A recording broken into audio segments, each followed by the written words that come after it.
देखिए 100% प्रूफ है किस तरह से हरियाणा में वोट चोरी करके सरकार बनी है। आपने कहा जो जीत रही थी उसको हराया गया और वोट चोरी करके सरकार बनी। उन्होंने डाटा आंकड़ा के साथ आए हैं इस बात को। और बिहार चुनाव से ठीक पहले, मतदान के पहले, फिर से 24 घंटे पहले। देखिए, आपने कहा कि गंभीर आरोप राहुल गांधी ने लगाए हैं। राहुल गांधी जी गंभीर, ये अपने आप में एक प्रश्न है। ये इतना बड़ा अक्लमंद आदमी है और टीम भी ऐसी अक्लमंद है कि पता नहीं लगता है इनको कि काठ की हांडी बार बार नहीं चढ़ती है। ये ड्रामा अभी 2.5 महीने पहले हुआ था ना, 1 घंटे का प्रेस कॉन्फ्रेंस करके पूरे पत्रकारों का समय बर्बाद किया, देश की सारी संवैधानिक संस्थाओं पर सवाल खड़ा किए, और निकला क्या? नीलवटा सन्नाटा। हरियाणा चुनाव हुए 1 साल हो गए, पिछले नवंबर में हुए थे हरियाणा चुनाव। कुंभकर्ण की नींद अभी खुली 2025 में, जबकि कल बिहार की पोलिंग होने वाली है। ये कुछ नहीं था, ये बिहार चुनाव हारने का एक ऑफिशियल इकरारनामा था कि हम बिहार में चुनाव हार गए। अब उसके लिए पहले दीवार खड़ा कर रहे हैं वोट चोरी। अरे दिमाग चोरी हो गया, दिक्कत ये है। वोट चोरी किसी की नहीं हुई है, दिमाग चोरी हो गया लोगों का, तो क्या कीजिएगा? दिमाग तो कोई दे नहीं सकता है।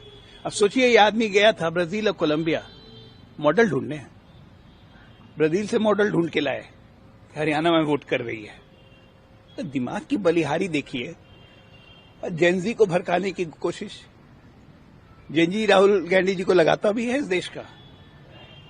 ही the subject of joke. Gen Z में मजाक चलता है।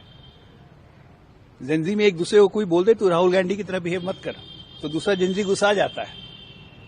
वो नहीं मानता अपने आप को कि पता नहीं कहां से कौन ये आइडिया देता है भाई। मतलब ये अलग लेवल का आदमी है जेनजी। इस देश के जेनजी के बीच में आप मजाक के वस्तु है सर।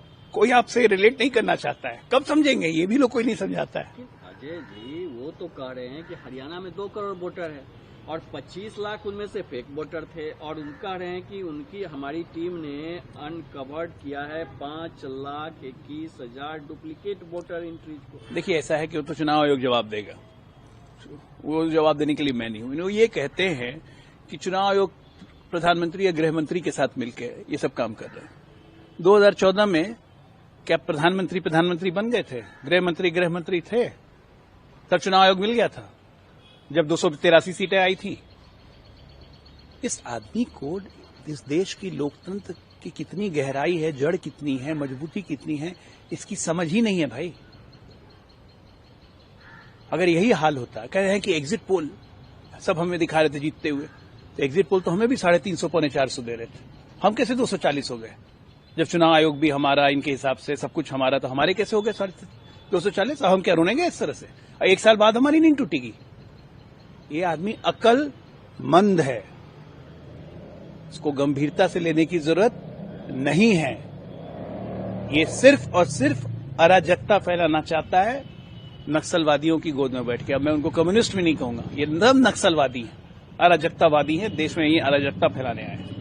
आखिरी सवाल अजय जी कि जब इतने सारे गंभीर आरोप लग रहे हैं और लगाए गए हैं, जब बिहार में मतदान होना है कल पहले पेज का सुबह 7 बजे से, तो इस आरोप का कितना असर होगा बिहार विधानसभा चुनाव पर? मैं ये जानता हूं। उनके जो भी कैंडिडेट लड़ाई में थे ना कांग्रेस के, वो आज लड़ाई से भी राहुल गांधी के इस स्वीकारोक्ति के बाद कि हम चुनाव हारने जा रहे हैं बिहार में भी, क्योंकि उन्होंने कहा ये बिहार में भी करेंगे। जम्मू के पता नहीं 2-3 वोटर्स को सामने लेके आ गए थे, तो जितने कैंडिडेट लड़ाई में थे वो भी मान लिए कि अब हम चुनाव हार जाएंगे। उनका मतदाता साइलेंट हुए। इसको कहते हैं कालिदास बुद्धि पाने के पहले जिस डाल पे बैठे हुए थे उसी को काट रहे थे।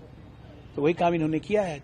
कल चुनाव पोलिंग होना है, आज इन्होंने स्वीकारोक्ति कर ली कि हम चुनाव बिहार में हारने जा रहे हैं।